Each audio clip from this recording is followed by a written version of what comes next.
Bonjour à tous et merci de nous retrouver sur Public Sénat. Mercredi, la commission d'enquête sur l'efficacité de la lutte anti-dopage a auditionné Pierre Berbizier, l'ancien entraîneur de l'équipe de France de rugby, ainsi que l'ancien médecin de cette équipe, Marc Bichon.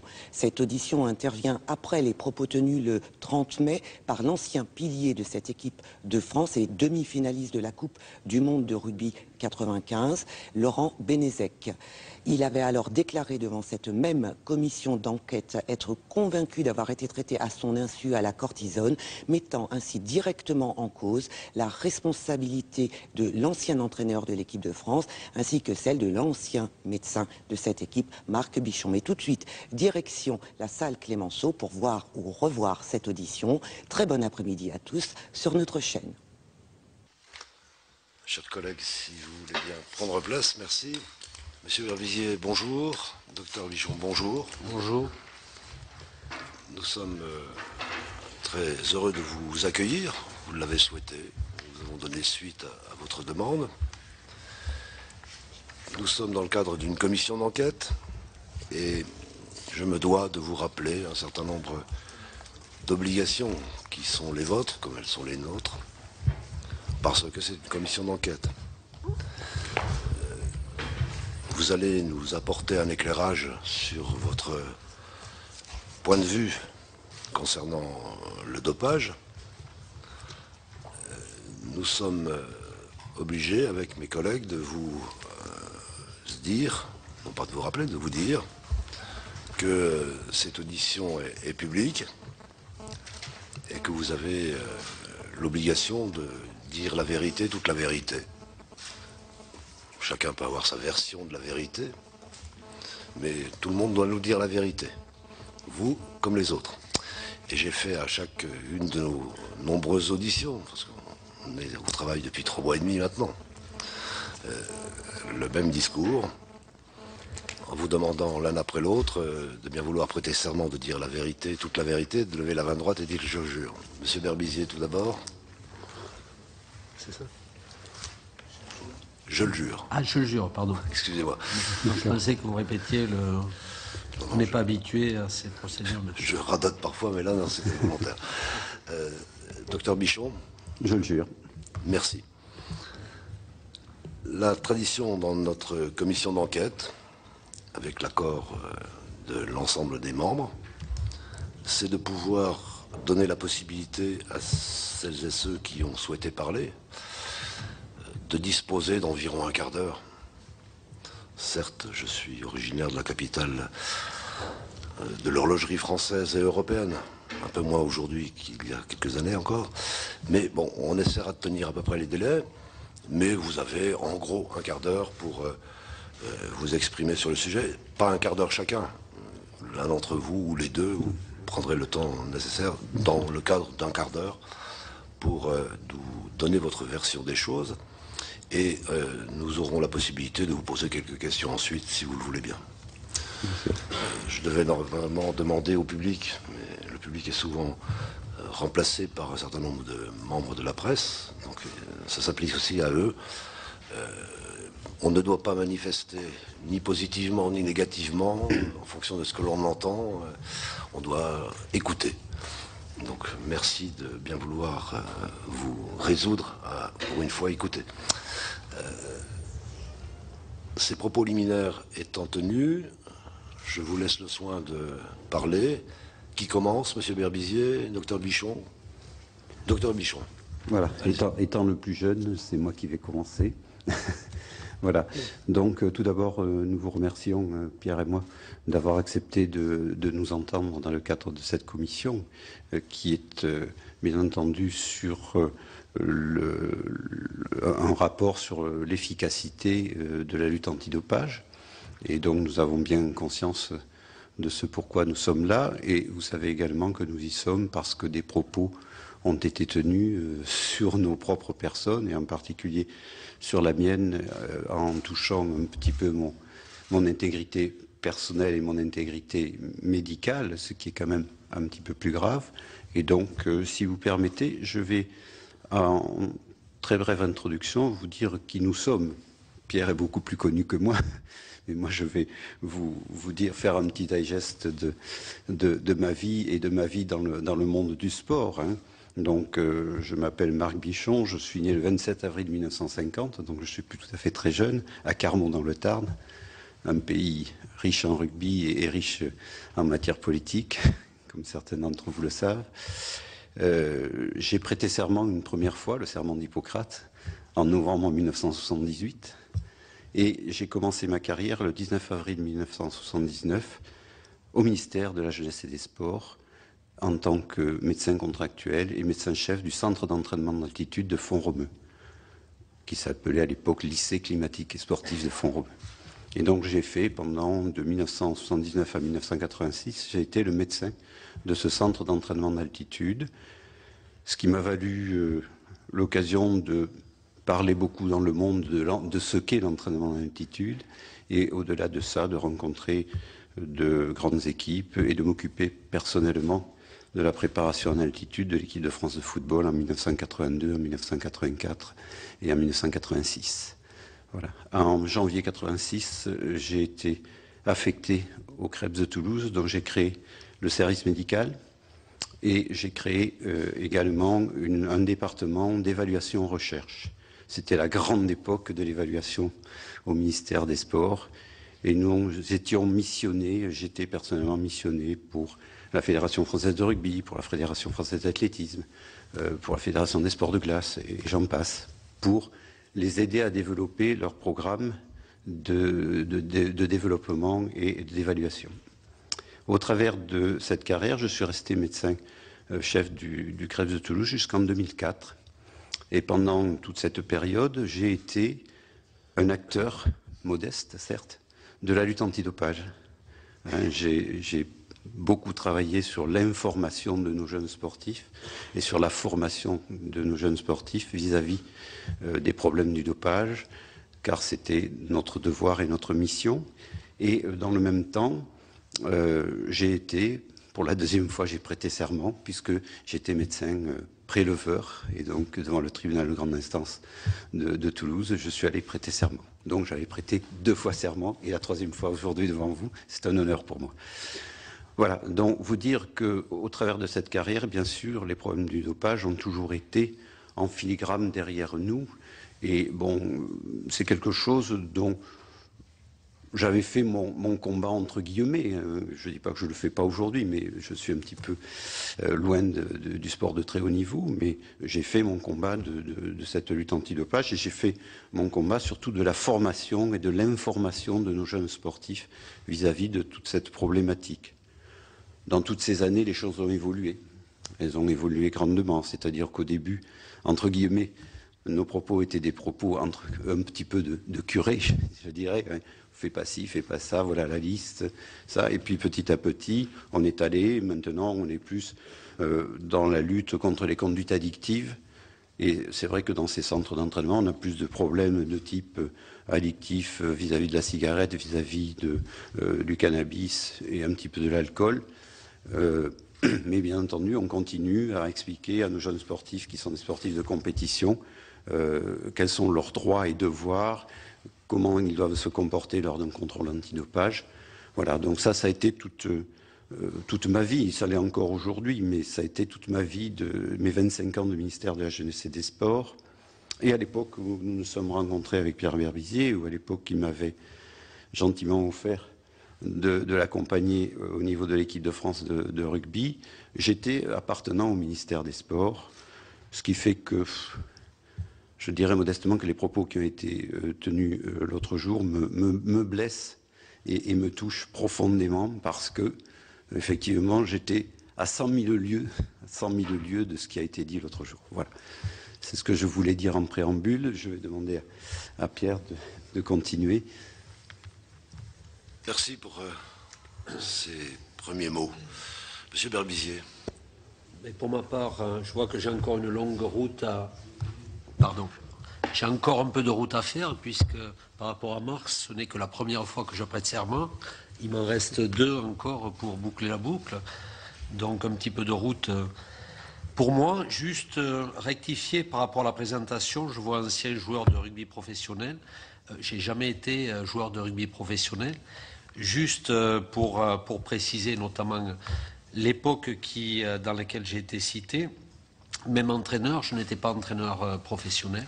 Donc je suis d'une génération, je n'ai pas connu le professionnalisme en tant que tel comme joueur ou entraîneur de l'équipe de France dans l'épisode qui me concerne aujourd'hui. Donc on travaillait à l'époque et pour finir de me présenter, donc moi j'ai commencé comme prof de gym, donc j'ai éduqué des enfants, j'ai entraîné des adolescents et j'ai entraîné ensuite des adultes. Donc aujourd'hui me retrouver devant vous, je voulais d'abord vous remercier puisqu'à notre demande c'était le seul moyen pour s'exprimer devant des faits complètement surréalistes en ce qui me concerne quand j'ai entendu ces propos. Je dois vous avouer que je suis... mais c'est comme ça et je vous remercie de nous recevoir pour au moins nous exprimer parce qu'on n'avait pas d'autre cadre dans la mesure où le cadre juridique de la diffamation ne peut pas être utilisé aujourd'hui.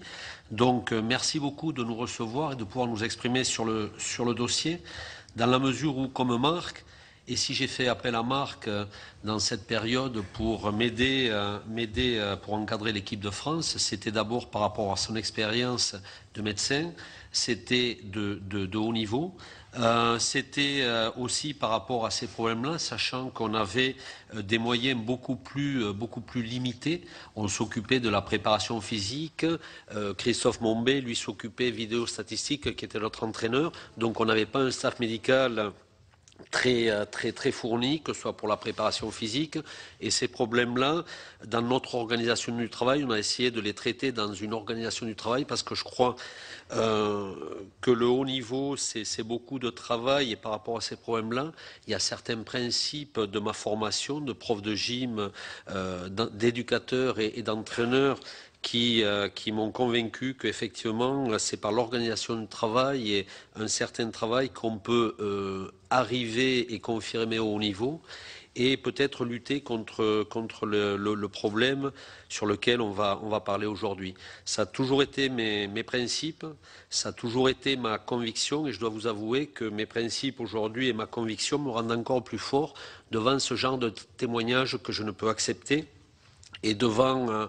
Et je suis prêt à m'exprimer, à parler de ce problème en toute transparence, en toute clarté, mais sur des faits précis, pas sur des allégations, sur des preuves précises, pas sur du candidaton ou des rumeurs. Malheureusement, notre monde aujourd'hui est basé sur la communication. Moi, j'ai toujours été dans l'action. Peut-être qu'il faudrait trouver un équilibre entre la communication et l'action. Aujourd'hui, l'action est pénalisée par ce type de communication. Et en tous les cas, je ne pense pas qu'on lutte efficacement contre le dopage, ce pour le quoi on est ici aujourd'hui. Je pense qu'au contraire, on favorise ce fléau que j'ai toujours combattu et que je tiens à préciser encore plus fort aujourd'hui. Merci. Puisque vous parliez de Laurent Benezech, c'est vrai qu'il est venu devant notre commission. Et je crois me souvenir qu'il nous a dit qu'il avait la conviction forte que pendant la Coupe du Monde 1995, il aurait été, entre guillemets, traité à la cortisone. Vous étiez entraîneur et médecin de l'équipe de France à cette époque. Que pensez-vous de cette affirmation ? Elle est peut-être impérative. Peut-être déjà replacée, avant d'aborder le problème médical, déjà replacée dans le contexte global d'une organisation de Coupe du Monde, ou du moins de cette Coupe du Monde, voir comment on fonctionnait à l'époque, très peu de rassemblements.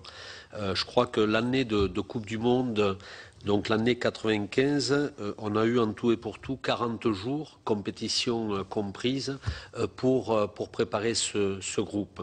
Donc il faut savoir qu'à l'époque, un match du tournoi, pour illustrer mon propos, un match du tournoi le samedi, on était réunis le mercredi à 11h pour jouer le samedi. Donc c'est une toute autre époque. Et effectivement, les périodes où on pouvait se retrouver, c'était les périodes de tournée ou les périodes de Coupe du Monde où on partait pour 4 et 5 semaines. D'où pour nous cette opportunité, ce créneau-là, d'organiser un travail de haut niveau puisqu'on avait la possibilité de travailler en continuité sur la durée avec un groupe. Et quelque part, c'est ce qui nous a permis, si vous voulez, d'avoir certains résultats en tournée, Argentine 92, Afrique du Sud 93, Nouvelle-Zélande 94, et donc compétitif pour cette Coupe du Monde 95 qui se terminera en demi-finale contre l'Afrique du Sud pour les raisons que vous savez. Dans l'organisation, on avait basé, nous, effectivement, sur un travail assez intense dans ces périodes-là où on pouvait concentrer les joueurs et avoir les joueurs à disposition en continuité. J'ai toujours essayé de développer le secteur de la préparation physique et le secteur du médical. J'ai toujours fait appel à des gens compétents sur ces domaines-là pour pouvoir encadrer et amener des joueurs à leur meilleur niveau, notamment sur le plan physique, pour pouvoir ensuite développer les habiletés tactiques et techniques. Donc mon souci dans l'organisation de notre travail, ça a été de développer toujours cette préparation, ce suivi médical et la préparation physique qui sont deux éléments complémentaires de la préparation tactique. Sur le plan médical, Marc. Oui, alors, merci d'avoir resitué la question avec la période, ce qui se faisait, etc. C'est important pour nous. Docteur. Voilà, justement. Et ce qui est très important, c'est que comment nous fonctionnions avec Pierre et avec tout le staff de l'équipe, c'est-à-dire que on avait à l'époque des joueurs qui s'entraînaient 3 à 4 fois par semaine, pas plus, par rapport à l'époque que nous connaissons actuellement. Et en fait, il y avait un très gros retard sur le plan de la préparation physique. Or, il se trouve que personnellement, j'ai un dada qui est cette préparation physique et pour lequel on a travaillé ensemble. Mais on était à 100 000 lieues, si vous voulez, des préparations biologiques et tout ce que vous voudriez. Là, on avait besoin de faire courir les joueurs, de les muscler, parce que ils étaient très en retard. Pierre, tu m'arrêtes si je me trompe, ils étaient très en retard. Comment je fonctionnais, moi, sur le plan médical? Médical pur. Bon, en matière de rugby, il y a d'abord la bobologie ou même la traumatologie, hein, puisque c'est quand même pour ça qu'on est là. Hein, voilà. Il y avait de temps en temps des petits problèmes de pathologie médicale. Moi, j'avais, comme j'ai toujours eu, dans mes affaires médicales, dans mon matériel médical, j'avais des produits qui n'étaient pas dangereux sur le plan de la législation et dangereux pour l'utilisation et qui pouvaient être accessibles, qui étaient dans ma valise, qui étaient accessibles pour moi mais qui auraient pu être accessibles pour d'autres personnes plus ou moins bien intentionnées. Et à côté de ça, j'avais ce qui est toujours mon devoir de médecin, ma trousse d'urgence. Et ma trousse d'urgence, où effectivement il peut y avoir des injections de corticoïdes et tout ça, qui était à part, qui ne me quittait pas, qui était toujours dans ma chambre, et personne au grand jamais n'avait accès à cette trousse d'urgence. C'était si quelqu'un faisait un œdème de Quincke ou je ne sais quoi d'autre, de vraiment urgent. Et partant de là, dans les produits que j'utilisais, je n'avais jamais de produits qui pouvaient être dopants. Voilà, parce que qui étaient sur la liste. Hein, nous sommes bien d'accord. Je n'en avais jamais. Et donc, quand ce monsieur dit, à l'insu de mon plein gré, parce que quelques années plus tard, j'ai pris des corticoïdes et je me suis retrouvé dans une forme d'euphorie qui m'a rappelé l'euphorie que j'avais pendant la Coupe du Monde de 95, quand ce monsieur dit ça, je dis, tiens, c'est la Madeleine de Proust. Comment peut-on dire, Marc Bichon, à l'insu de mon plein gré, est allé me donner de la cortisone? Comment peut-on dire ça? Enfin, voilà ma réponse, Monsieur le Président. La question est, a-t-il fait l'objet d'un traitement à la cortisone ou pas? À mon sens, non. C'est une réponse. À mon sens, non. Posée. Non. Il nous a dit aussi, lorsqu'il est venu à notre rencontre, à notre demande, je le cite comme ça, les choses sont claires. L'équipe de France avait un médecin responsable qui était Marc Bichon, un manager qui était Pierre Berbizier, Je ne pense pas que Marc Bichon ait pris de son fait la responsabilité de mettre en place un protocole médicalisé sans en référer au manager général, et le manager général, Pierre Berbizier. Je ne pense pas qu'il ait pris la décision sans en référer au président de la fédération de l'époque, qui était M. Bernard Lapassé. Vous êtes sous serment. Est-ce que vous démentez ces propos qu'a tenus M. Benezech? Complètement en ce qui me concerne, pardon, complètement en ce qui me concerne, si j'ai pu avoir des problèmes avec ma fédération aussi. On a toujours été, par ses propos, il attaque aussi ma fédération. Je trouve ça complètement déplacé. Autant avec Bernard Lapassé, on s'est toujours expliqué franchement. Je répète, j'ai pas toujours été d'accord avec lui, et notamment sur la préparation de cette Coupe du Monde, parce qu'évidemment, j'espérais avoir un peu plus de temps, comme tous les entraîneurs d'équipe nationale qui souhaitent d'avoir un maximum de temps de préparation, qui plus est par rapport à ce que je vous ai dit précédemment, à savoir que la continuité dans le travail, un certain travail, nous amenait à être compétitifs et nous aurait permis, je pense, d'être encore plus compétitifs, puisque chez la frustration aujourd'hui, que c'est pas 10 cm qui nous a manqué, comme on vous l'a vendu, les 10 cm, mais ce sont des kilomètres de préparation. On maîtrisait un fonctionnement que l'on avait validé lors des précédentes tournées, au travers des résultats qu'on avait acquis sur des nations majeures qu'on allait rencontrer. Et donc, quelque part, ça remet en question toute cette organisation, et ça met en cause aussi une fédération qui n'a jamais, en tous les cas à cette période avec Bernard Lapassé, qui n'a jamais trempé là-dedans. Donc, quelque part, je suis profondément blessé par ce genre de propos, effectivement. Si je puis me permettre, Monsieur le Président, je vais vous donner un élément de réponse aussi. Je n'ai jamais obéi à quelle pression que ce soit, et en toute amitié, si Bernard Lapassé ou si Pierre Berbizier m'avaient demandé d'accéder à ce genre de pratique, j'aurais présenté illico presto ma démission. Car tel est mon honneur. Ça vaut moins le mérite d'être clair. D'une manière plus générale, on a entendu des choses, donc on essaie de revenir sur les principales choses qui ont été évoquées. Il nous a affirmé qu'en matière de dopage, et je le cite, ouvrez les guillemets, le rugby est exactement dans la même situation que le cyclisme avant l'affaire Festina. Vous apercevez, je pense, le poids d'une telle affirmation. L'affaire Festina a été, semble-t-il, quand même une affaire largement commentée et qui a suscité de nombreuses réactions. Donc, qu'en pensez-vous ? Pour avoir été un des premiers à dénoncer dans l'arrivée du professionnalisme les cadences infernales et l'arrivée de l'argent, ça m'avait valu à l'époque un certain tollé, simplement le fait de dire attention, le professionnalisme, les cadences infernales, l'arrivée de l'argent, ce sont des conditions qui peuvent créer le dopage. C'était au début des années 2000. Heureusement que Marie-Georges Buffet, à l'époque ministre Jeunesse et Sport, m'avait un petit peu sauvé du lynchage médiatique qui avait été sur ses seuls propos, mais qui voulait simplement et clairement me positionner dans ce débat-là pour lutter. C'était en termes préventifs, et qui est encore plus aujourd'hui ma position.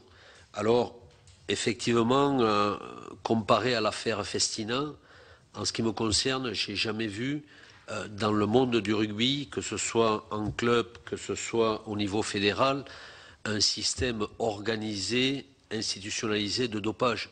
Donc si pardonnez-moi de vous interrompre. Si je réponds à la question que je pensais vous poser, c'est même pas la peine que je vous la pose. Avez-vous été témoin direct ou indirect de pratiques dopantes dans le rugby?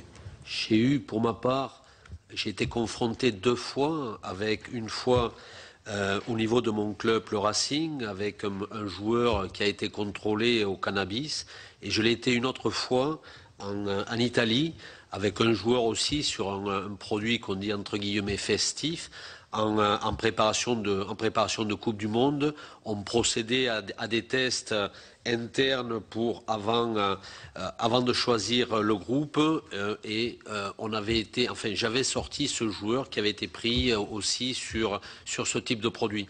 Voilà pour ma part les 2 fois où j'ai été confronté à des contrôles positifs sur le dopage, tout en étant conscient aujourd'hui, et ce que j'avais signalé en 2000, qu'on n'est pas à l'abri, et que soit le rugby, avec les valeurs du rugby, que l'on prétend, que l'on nous vend aussi pour parfois nous endormir, je crois que je suis lucide là-dessus, on n'est pas à l'abri et on est confronté encore plus aujourd'hui avec le mixage des populations rugbystiques. Aujourd'hui, l'hémisphère sud, vous avez un mouvement permanent, ce qu'on n'avait pas à l'époque, où vous aviez une certaine stabilité, où on peut effectivement être mis, où le joueur peut être mis aujourd'hui en contact avec ces méthodes-là. Pour ma part, je ne l'ai jamais connu, hormis les 2 situations que je vous ai citées. Donc, selon vous, ces pratiques n'étaient pas généralisées et ne le sont toujours pas. Je dirais, je précise, quand je dis on n'est pas à l'abri, on n'est pas à l'abri d'une automédication ou médicamentation. Aujourd'hui, effectivement, d'ailleurs, ça pose tout le problème de notre formation et je m'inquiète d'ailleurs pour notre formation des jeunes qui enferment dans des ghettos des jeunes à qui on fait espérer des contrats mirobolants. Aujourd'hui, en ce qui me concerne rugby, on a pris le modèle du football. Aujourd'hui, effectivement, des sommes d'argent assez conséquentes que l'on fait miroiter à des jeunes et qui sont peut-être prêts à tout avec ces phénomènes de groupe, de regroupement, où ils n'ont que ça à faire, coupés du quotidien, où ils sont peut-être prêts à tout pour décrocher un premier contrat. Donc, effectivement, je crois qu'il faut être vigilant au niveau de la formation, vigilant aussi, bien évidemment, au niveau professionnel. Je ne suis pas sûr, effectivement, que certaines ne soient pas amenées par rapport à la contrainte aussi du haut niveau, à faire usage par rapport. Ça, on n'y est pas à l'abri, effectivement. Merci. Pour rompre la monotonie de ma voix, je vais passer le relais à mon rapporteur préféré qui va bien vouloir continuer. Jean-Jacques Lozach. Bien, merci, Monsieur le Président. Monsieur Berbizier, avant d'être entraîneur, avant d'être sélectionneur du 15 de France, vous avez été un joueur de très haut niveau. Pendant une dizaine d'années, vous avez été le demi de mêlée du 15 de France. Est-ce que justement, comme joueur, pendant cette période-là, vous avez été, je dirais, confronté à ce problème du dopage? Est-ce que c'était un sujet que vous évoquiez entre vous, au sein du club, au sein du 15 de France, ou bien est-ce que c'était quelque chose qui était passé sous silence, qui était occulté? On était loin de ces préoccupations. Je crois qu'on en discutait un petit peu avant. Effectivement, ce qui a changé avec l'arrivée du professionnalisme, quand on voit la longévité aujourd'hui des carrières et des joueurs, je suis d'une génération, à 30 ans, on commençait à être vieux parce que le travail n'était pas le même, n'était pas de qualité. La récupération surtout. Le problème, c'est que je suis d'une génération où à 30 ans, on avait 500 bringues dans le cornet, comme on dit, et en termes de récupération, on le payait aux alentours de 30 ans. Aujourd'hui, avec la qualité du travail et d'encadrement, parce que je crois aussi qu'il faut valider la qualité du travail qui est fait en matière de préparation. Et aussi avec la récupération. À l'époque, et je l'ai précisé, j'étais joueur en équipe de France, on travaillait le lundi, donc ce problème de récupération était un gros problème pour son travail. Mais ce que m'a fait comprendre en tant que joueur de haut niveau, je l'ai ensuite continué en tant qu'entraîneur. Je crois que c'est le travail. Moi, je suis arrivé au haut niveau par le travail. Donc, j'ai compris que si pour arriver au niveau et pour y rester, c'était par le travail. J'ai toujours essayer justement d'avoir cette culture du travail et transmettre cette culture du travail parce que je pense que c'est la base indispensable d'une réussite plus haut niveau, que ce soit en tant que joueur, que ce soit en tant qu'entraîneur. Alors un travail encadré, un travail qualifié en fonction des spécificités, bien évidemment. C'est pour ça, je le répète, que je me suis toujours entouré et cherché à développer les secteurs de la préparation physique et de l'encadrement médical en termes de récupération notamment qui permettait justement de pouvoir amener le joueur et l'équipe à maximiser son potentiel. Merci. Monsieur le rapporteur, continuez. Oui, pour continuer sur cette même préoccupation, est-ce qu'à un certain moment, je reviens là-dessus parce que cela a été dit lors d'une audition précédente, vous avez été en quelque sorte troublé, dubitatif face à l'évolution morphologique des joueurs de l'hémisphère sud? Oui, c'est vrai qu'on a vu, mais je crois que l'évolution naturelle. 2, le travail. Marmichon précisait travailler 3-4 entraînements, ma période de joueur et ensuite ma période d'entraîneur. Aujourd'hui, et j'entends qualité de travail, aujourd'hui je suis d'une génération où on n'utilisait pas la musculation, très peu. Et effectivement, il y a quand même cette préparation et cette musculation qui est arrivée. Il y a aussi l'évolution naturelle. Aujourd'hui, vous avez des joueurs qui dans le profil des groupes que vous avez, la différence, mon époque, un joueur comme Sela, 85 kilos, était considéré comme un monstre physique. Aujourd'hui, vous n'avez pas un 3/4 ou très peu de 3/4 de haut niveau sont à moins de 100 kilos. Donc il y a une évolution naturelle et aussi une évolution des méthodes de travail, la musculation, la récupération, qui amène ces profils-là. Qui plus est, vous parliez de l'hémisphère sud, vous avez quand même une arrivée notamment des joueurs des îles qui physiquement, et pour l'avoir constaté, sont quand même des phénomènes sur le plan physique.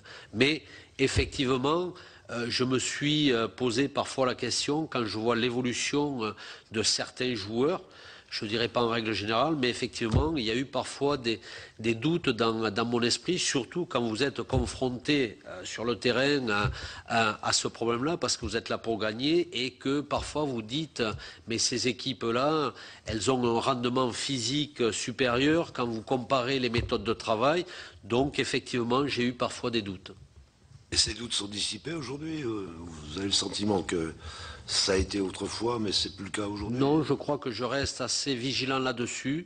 Je suis pas naïf, les doutes, mais en même temps, je crois, alors aussi peut-être par naïveté, je pense aussi que le joueur de haut niveau peut être arrivé au haut niveau avec des méthodes normales. Je me suis toujours battu pour ça, donc je crois encore que c'est possible, même si effectivement on peut être amené à douter parfois.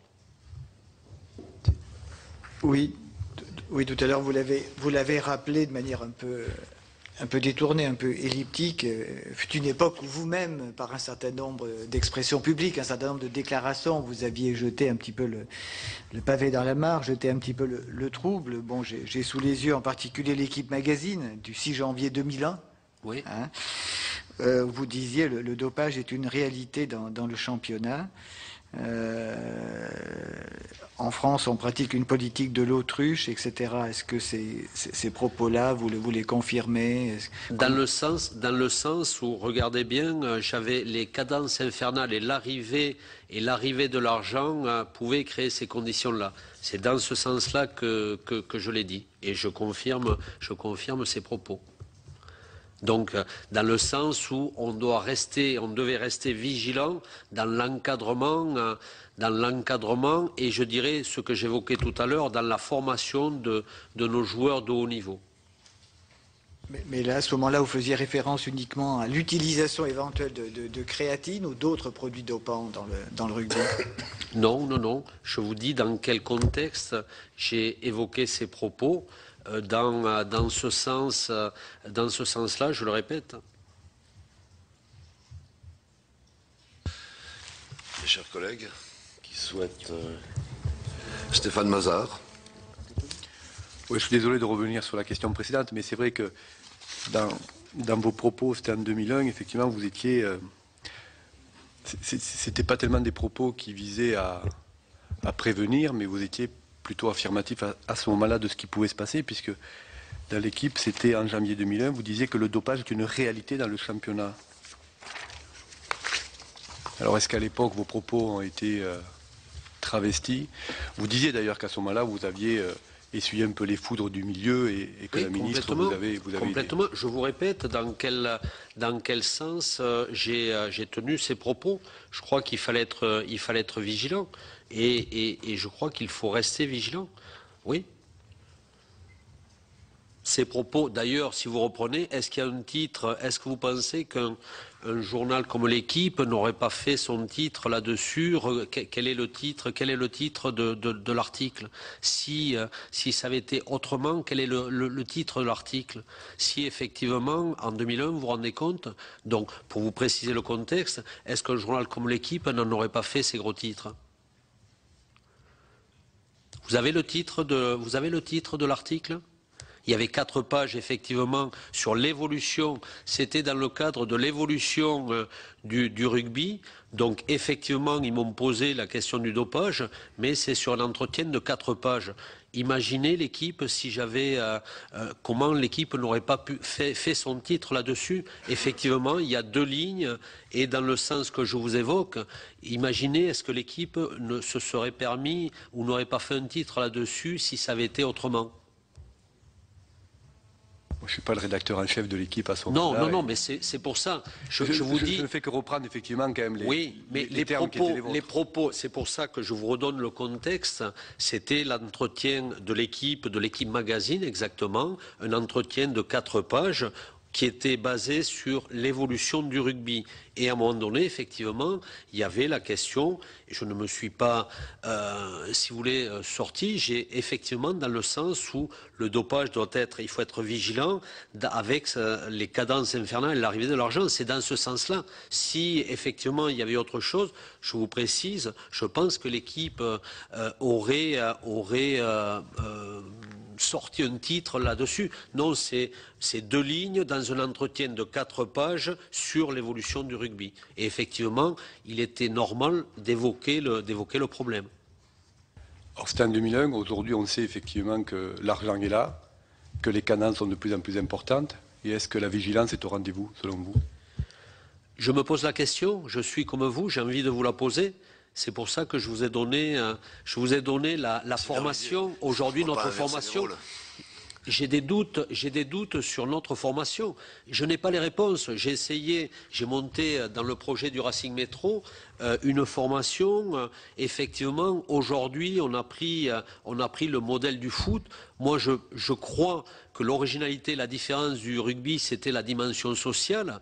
Par simplicité, par commodité, on a recréé le modèle du foot. Je le regrette.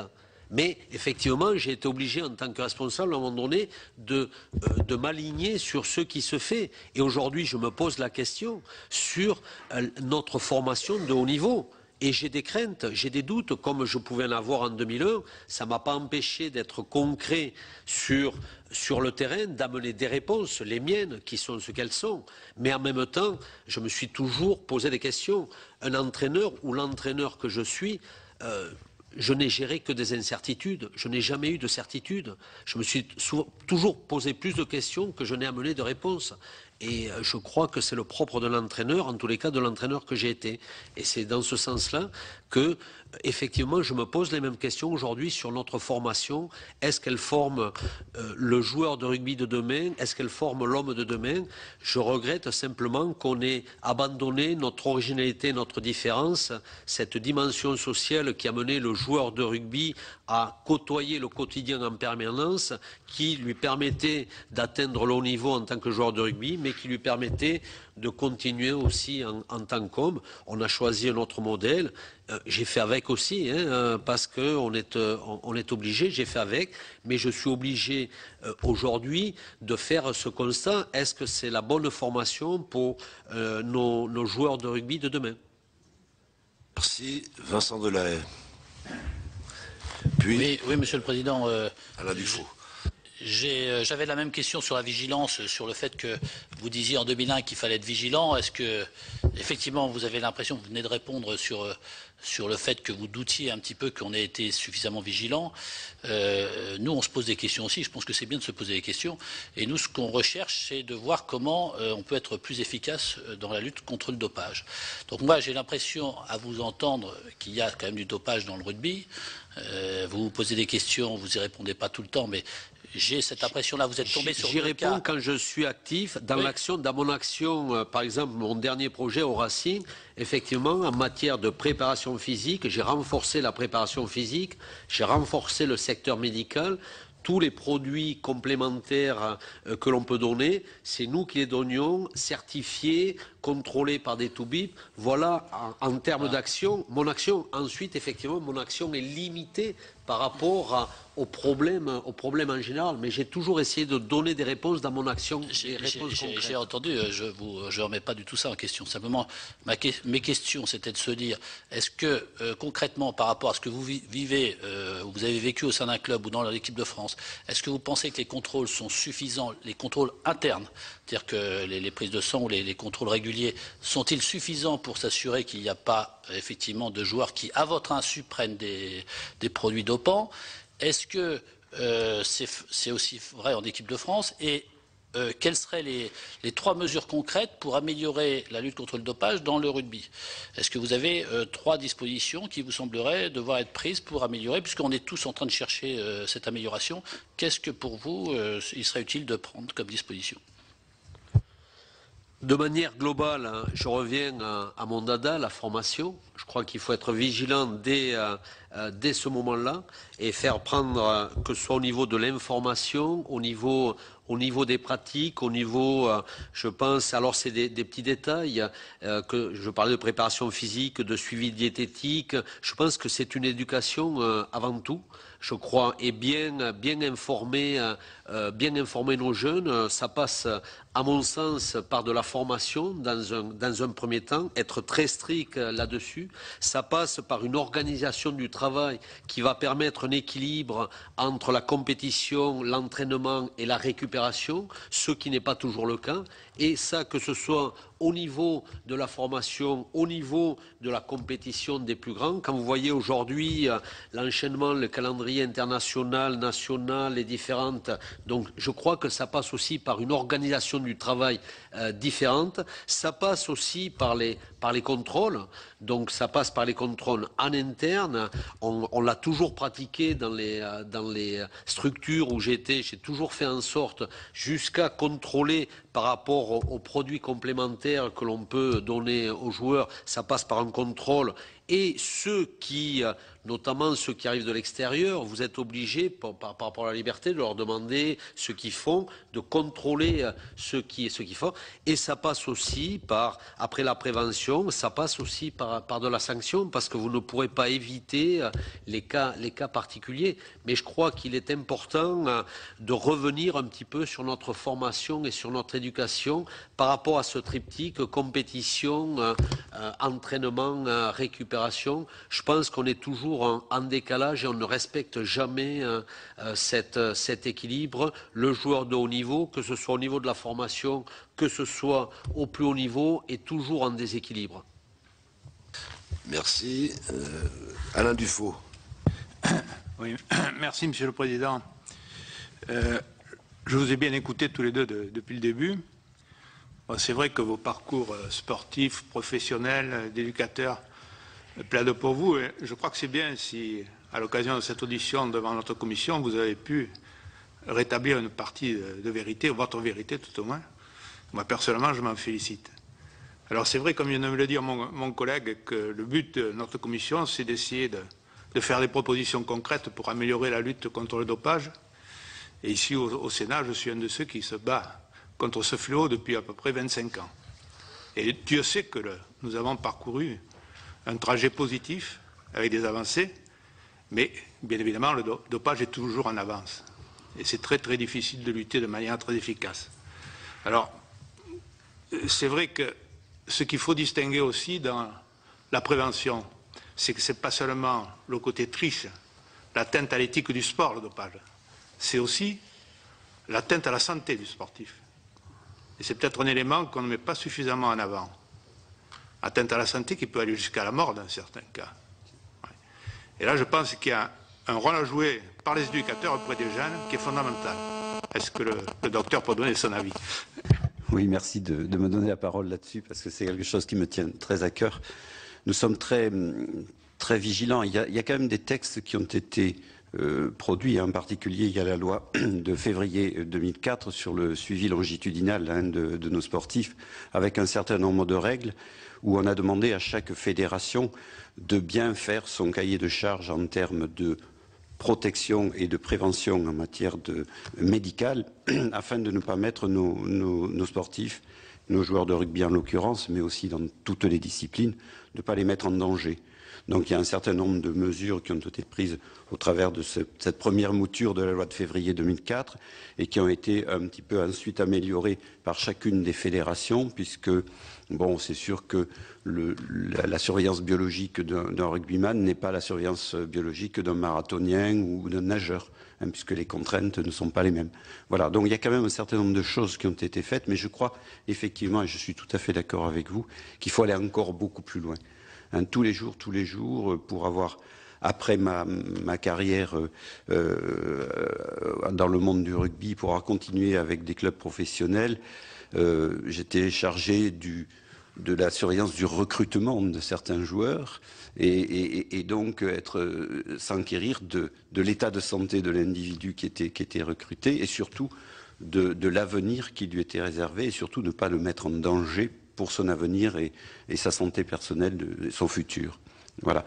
Et là, je rebondis sur ce que vient de dire Pierre Berbizier. Ça commence aussi dès le plus jeune âge. Voilà. Toute ma carrière, depuis 35 ans maintenant, j'ai toujours travaillé avec des enfants et des adolescents sportifs, ce qui est une grande passion pour moi. Et je suis très très vigilant là-dessus. Je travaille, pour ne rien vous cacher, je m'occupe du centre de formation du Toulouse Football Club actuellement, en tant que médecin. Et donc, je suis très attentif au recrutement de ces petits joueurs, à leurs blessures. On est très présent sur eux, quoi. Et effectivement, on va faire. Je pense que si on occupe bien le terrain, comme l'a dit Pierre tout à l'heure, il faut occuper le terrain. C'est de loin la meilleure des préventions contre le dopage. Il faut être présent. Voilà, je crois que c'est ça la réponse. Et pas uniquement pour les sportifs de haut niveau, la future élite. Moi, je collabore avec l'Agence nationale pour l'éducation par le sport. Je vois qu'il y a des projets magnifiques. Je regrette simplement que le sport ne soit pas plus pris en compte dans notre éducation. Je pense que ça passe aussi par l'éducation de base et non pas par l'éducation de notre seule élite. Le sport à l'école peut être aussi une solution qui permettrait l'éducation de notre future élite, quelle que soit la discipline, la spécialité. D'autant plus raison, faire ce petit commentaire, que l'éducation à partir de 20 ans, il y a quand même déjà 20 années qui sont écoulées, donc il vaut peut-être mieux commencer un peu avant. Jean-Claude Carle. Oui, merci Monsieur le Président. M'excusant auprès de vous d'avoir pu écouter la totalité de vos propos, et peut-être avez-vous déjà répondu à la question que j'allais vous poser. Lors de nos premières auditions, un médecin chargé du contrôle, des contrôles au laboratoire de Châtenay-Malabry nous a dit, ça nous a quelque peu surpris, que c'était le rugby qui arrivait en tête des contrôles positifs. Alors ça, bien sûr, il faut pondérer tout ça. Alors, on n'a pas allé dans le détail des produits utilisés, quels étaient ces types de contrôles, mais est-ce que cette déclaration vous a surpris ? J'ai vu aujourd'hui, je crois, dans l'équipe, d'autres chiffres, donc je me méfie toujours des chiffres et surtout de leur analyse. Donc c'est comme les sondages, on fait dire ce que l'on veut aux chiffres au sondage. Donc, bon, je préfère retenir effectivement que ça existe aussi dans le rugby. Je crois que ça veut dire ce problème-là, il faut pas le rejeter, dire nous, non. Après, quelle est la valeur des chiffres? Je ne sais pas. Le plus important, c'est que ça existe, qu'il y en ait déjà, qu'on soit déjà présent. Ça veut dire que le problème existe. Donc, il faut traiter le problème. Il faut être, je reviens, il faut être vigilant et être collaboratif dans les solutions que l'on va donner. Après, peu ou plus, je ne sais pas, il faut faire attention aux chiffres, mais par contre la réalité est bien là, il faut être vigilant. Merci. Docteur Felipe Cantepomui, qui est venu devant notre commission d'enquête il y a quelque temps, s'est inquiété de la prise abusive d'un certain nombre de compléments alimentaires par les joueurs, en rugby, voire ailleurs, mais il parlait surtout du rugby. Quel est votre sentiment sur ce sujet des compléments alimentaires ? Ben, je n'ai jamais été un fanatique de ce genre de pratique. Je le dis très clairement et je plaide entre guillemets non coupable parce que ça ne m'a jamais intéressé. J'ai toujours pensé que par ce qu'avec certains de mes amis on appelle la préparation cachée, c'est-à-dire bien récupérer, bien dormir, bien s'alimenter, bien s'hydrater. Je pense que déjà là, il y a quand même un certain nombre d'ingrédients qui sont suffisants. Après, c'est vrai qu'il y a des sports à très haute dépense énergétique. Et ces sports à très haute dépense énergétique, avec beaucoup de transpiration, beaucoup de sudation, on peut tout à fait imaginer qu'il y a des pertes sudorales qui soient très importantes et qu'on soit amené effectivement à compenser ces pertes. Mais de là à en faire quelque chose de systématisé, bon, je pense que devant votre commission, vous avez certainement eu des gens qui vous ont parlé de certaines pratiques comme la micronutrition, des choses comme ça. Moi, j'avoue que personnellement, j'ai toujours été hostile à ce que quelqu'un, en commençant sa journée, prenne 13 gélules sous prétexte qu'il fallait courir beaucoup, nager beaucoup. Je trouve ça un petit peu aberrant, d'autant plus qu'il n'y a pas, entre guillemets, de vérité scientifique derrière tout ça. Donc c'est parfois souvent des questions de marketing, je dirais. Que dans votre réticence à l'égard de l'utilisation de ce type de produit, il y avait, consciente ou inconsciente, la prise de risque pour les sportifs d'être embarqués dans une affaire de dopage à leur insu. C'est une question que je vous pose. Oui, mais c'est vrai, ce que disait Pierre tout à l'heure, il faut effectivement, quand vous êtes confronté, moi je ne le suis plus là, mais comme Pierre avec ces joueurs de rugby, être confronté à des gens qui bouffent des protéines, des trucs comme ça, il faut s'assurer de ce qu'il y a dedans, parce qu'effectivement, par Internet, vous trouvez tout aujourd'hui. Je veux dire, donc on peut arriver à faire n'importe quoi. Et donc, effectivement, oui, il faut être... Ça a été un petit peu le problème de la créatine. La créatine, à une époque, était le produit miracle. C'était un produit marketing. Et puis après, on s'est aperçu que certaines créatines, il y avait des anabolisants. Donc, on s'en a aperçu après coup. Effectivement, là, c'est des problèmes que vous récupérez et où il faut être vigilant.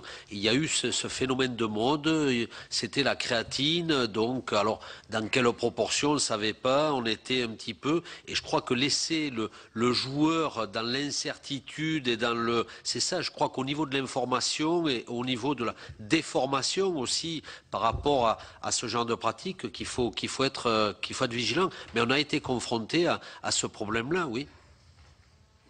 Monsieur Vervilliers, votre dernière intervention m'amène à vous poser une question complémentaire. Ce que vous venez de nous dire, ça veut dire que vous avez vu pendant votre carrière de joueur, vous nous le direz, ou pendant votre carrière d'entraîneur qui n'est pas terminée, vous avez connu ces problèmes, vous avez parlé de la créatine, mais vous avez donc, d'une certaine manière, rencontré le dopage. C'est pas du tout... J'ai rencontré le problème de la créatine. Je vais pas vous le... Donc, effectivement, on a contrôlé, les dosages, donc il a fallu contrôler. Donc, si vous voulez, si vous voulez, j'ai toujours demandé à ce qu'on sorte de ces produits-là. Mais vous aviez des joueurs qui avaient ces pratiques-là. Donc, et la créatine, on n'a jamais. Donc, il faut être vigilant, bien évidemment. Jean-Pierre Chauveau. Oui, merci. Juste une petite question, et je crois que mon collègue me dit que vous en avez peut-être parlé tout à l'heure. En ce qui concerne les écoles de rugby, les jeunes, est-ce que le suivi médical est vraiment très poussé alors je parle à un certain niveau, je ne parle pas ni des professionnels, mais des jeunes, des espoirs en définitive. Est-ce qu'il y a vraiment un suivi médical sérieux, et qui leur montre un petit peu tous les dangers qu'il peut y avoir à prendre des produits prohibés?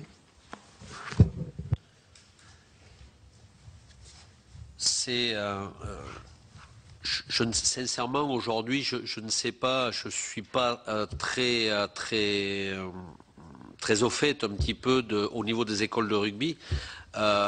Donc, je côtoie sur certains tournois. j'ai envie de dire que je le mettrai dans le problème de l'éducation. Je crois que dès l'école de rugby, il faut être vigilant. C'est un encadrement de qualité. Parfois, effectivement, cet encadrement et notamment l'environnement aussi autour du terrain. Moi, ce que je déplore pour faire des tournois de temps en temps, c'est la pression qu'il peut y avoir autour du terrain, cet environnement. D'ailleurs, c'est un petit peu la caractéristique aussi avec le haut niveau. Je crois que le pouvoir n'est plus sur le terrain, il est autour du terrain, cet environnement. Que ce soit au niveau des tournois de jeunes, quand vous voyez ce qui se passe autour des terrains, que ce soit l'environnement aujourd'hui du rugbyman professionnel, je veux dire que le vrai danger, il est là. Il y a des environnements, je dirais, négatifs qui amènent à des comportements et des attitudes dangereuses. Et aujourd'hui, j'ai bien peur que cet environnement ait pris le dessus. Donc peut-être regarder aussi des solutions sur l'environnement du joueur de rugby, que ce soit à l'école de rugby, que ce soit au plus haut niveau. Merci. Que pensez-vous l'un et l'autre de la géolocalisation? C'est un des éléments qui a été souvent évoqué devant notre commission. Certains étaient favorables à la géolocalisation, d'autres totalement hostiles. Chaque personne, vous en avez vu trop de monde. Et vous, qu'en pensez-vous? Pratiquement, c'est franchement chiant, quoi, pour celui qui... Ça, c'est au moins une réponse rapide et claire. Comment? C'est au moins une réponse rapide et claire. Non, mais c'est vrai, il y a un intérêt, mais effectivement, je sais qu'il fallait tenir un calendrier 2 mois avant, c'est 2 mois, donc et après, effectivement, pour tenir ce calendrier, donc je sais que pratiquement c'est très difficile à gérer. Je pense que l'idée est bonne, qu'on puisse savoir ce que fait le joueur, ce que fait l'athlète. Je pense que c'est une bonne chose. Est-ce que pratiquement on peut améliorer le système parce qu'après, effectivement, c'est très très difficile et pour l'athlète ou pour le joueur qui se sent un petit peu coupable, un petit peu regardé. Il y a ce sentiment de culpabilité qui est peut-être difficile à vivre et qui pratiquement est difficile à gérer également. Et que pensez-vous des contrôles inopinés? Alors là, je vais me permettre de répondre. Je vous en prie. Voilà, j'ai été le premier en France sur ordre du ministère des Sports à faire un contrôle inopiné au Crêpes de Toulouse. Voilà, c'était dans les années 80 et quelques. Moi, je pense que c'est une très bonne chose. Voilà, c'est une très bonne chose. C'est une très bonne chose. Je pense que, comme la géolocalisation, ça peut être une excellente chose, parce que c'est pas au moment des compétitions. Avec l'équipe de France, on a été contrôlé plein de fois. On a été contrôlé à tous les matchs. On a été contrôlé avant de partir. En Afrique du Sud, on a été contrôlé dès le jour même de notre arrivée en Afrique du Sud. Je veux dire, on a été contrôlé plein de fois. Ce qui d'abord était souvent très, très pénible quand on avait un joueur qui pissait pas. Parce qu'à l'époque, on ne faisait pas de prise de sang, c'était uniquement sur les urines. Mais effectivement, que ce soit la géolocalisation, que ce soit les contrôles inopinés, moi je pense que c'est la base. Si on veut arriver dans le côté répressif, si vous voulez, si on veut arriver à quelque chose, c'est comme ça qu'il faut procéder, oui. Plus que sur les compétitions. Merci. Le rapporteur va vous poser les 2 dernières questions parce que on ne s'ennuie pas avec vous, mais le temps passe. Bien, je reviens quand même sur l'intervention de Laurent Bénézège. Bon, on a bien compris que vous ne partirez pas en vacances ensemble, en tout cas pas cette année. Mais à un certain moment, dans son audition, il dit « Mon intention est de pousser un cri d'alarme concernant les hormones de croissance, d'autant plus qu'elles sont difficiles à détecter. » Est-ce que vous croyez que ce cri d'alarme, est-ce que vous pensez qu'il est justifié dans le rugby? Ben oui, c'est sûr qu'il faut. C'est de la même façon que pour les anabolisants, l'hormone de croissance, c'est le stade avant, quoi. Donc oui, effectivement, il a raison. Vous savez, c'est la fameuse échelle qui fait que on va de plus en plus loin. À partir du moment où quelque chose est détecté, on essaye d'aller plus loin pour que ce soit pas détecté. Mais c'est pas que dans le rugby, c'est dans tout le sport. Oui, bien sûr. Là, il a raison. À condition, est-ce qu'il vous a donné des cas concrets? Je crois que ce serait intéressant, effectivement, d'aborder le problème et précisément de donner des cas concrets. Donc, ça aurait été intéressant, effectivement. Je crois que ce problème-là, il faut pas l'occulter, mais effectivement avoir des cas concrets qui permettent effectivement de faire avancer. Oui, alors pour ce qui nous concerne, donc modestement, nous essayons de poser les bonnes questions, mais on accorde également une grande importance, un grand intérêt aux preuves matérielles. Alors, docteur, j'ai envie de vous poser la question suivante. Est-ce que vous avez conservé des fiches médicales des joueurs permettant, par exemple, de montrer qu'aucun d'entre eux n'a été soigné à la cortisone? Non. Non, parce que ça date, on parle de 95. Oui, bien sûr. Ça date de 18 ans et mes dossiers, depuis j'ai arrêté mon activité au Krebs, je conservais les dossiers au Krebs de Toulouse et quand j'ai arrêté mon activité en 2004, j'ai fait le vide-tiroir, quoi, c'est-à-dire, bien sûr. Merci. Toujours en fonction de la règle du déroulement de cette commission, vous avez maintenant 5 minutes à vous partager, ou un seul, c'est vous qui choisirez. Si c'est 6 minutes, on ne vous en voudra pas, pour conclure ce que vous aviez à nous dire sur ce problème de la lutte contre le dopage. Messieurs, je vous en prie. Je veux bien commencer sur quelques minutes, simplement dire, comme vous l'avez déjà entendu, que j'ai été un acteur de cette lutte antidopage, que je continue à l'être, mais de façon beaucoup plus modeste, et que je crois, ma conclusion, c'est surtout que je crois beaucoup à ce qui a été dit tout à l'heure, c'est-à-dire à l'occupation du terrain par nous, membres du corps médical, c'est-à-dire l'encadrement médical de tous nos sportifs, et que ça commence effectivement depuis le plus jeune âge, où malheureusement les choses sont balbutiantes pour des questions de moyens, c'est-à-dire qu'on met souvent tous les moyens sur les équipes professionnelles et les gens de haut niveau, et on les met beaucoup moins.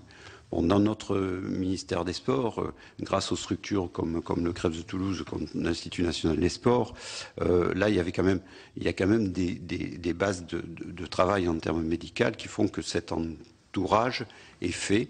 Et je pense que c'est en entourant et en accompagnant nos sportifs qu'on se prémunit contre les risques de dopage. Merci, M. Berbizier. Vous pensez avoir... Non. Vous auriez aimé qu'on vous interroge sur autre chose, enfin sur autre chose, dans le cadre bien sûr de la non, simplement vous remercier à nouveau de nous avoir reçus, d'avoir pu s'exprimer en toute liberté. Donc je pense l'échange positif, en tous les cas, sachez que moi j'en avais besoin et j'en avais envie par rapport à certains principes et certaines convictions liées à ce problème-là, auxquelles j'ai toujours répondu dans mon action plutôt pour lutter contre ça. Je continuerai à le faire par mon expression sur le terrain ou en dehors du terrain, mais je crois qu'il est évident que si on ne le fait pas de la base de l'éducation au plus haut niveau, tous les efforts qu'on pourra faire seront très vite réduits à néant. Donc je crois que dans le travail que vous faites, j'ai envie de vous remercier et de bien préciser effectivement que ce problème n'est pas l'affaire que d'une seule catégorie, le sport de haut niveau. Je pense que tous les sportifs doivent être très vite éduqués à ce problème-là, et c'est par l'éducation qu'on pourra lutter le mieux à ce fléau. Merci en tous les cas de nous avoir reçus et de nous avoir permis de nous exprimer. Merci à vous d'être venus nous rencontrer. Nous n'avons pas fait beaucoup d'exceptions Il y a eu des tas de demandes qui avaient été faites, mais je pensais que, vous concernant, il fallait que vous puissiez vous exprimer. Si vous avez eu le sentiment de pouvoir le faire, c'était bien ainsi. Merci, messieurs.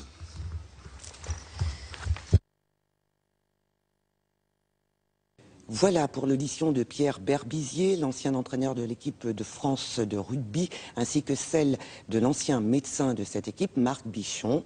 Vous pourrez la revoir évidemment à tout instant sur notre site public sena.fr. Très bonne journée à vous sur notre chaîne.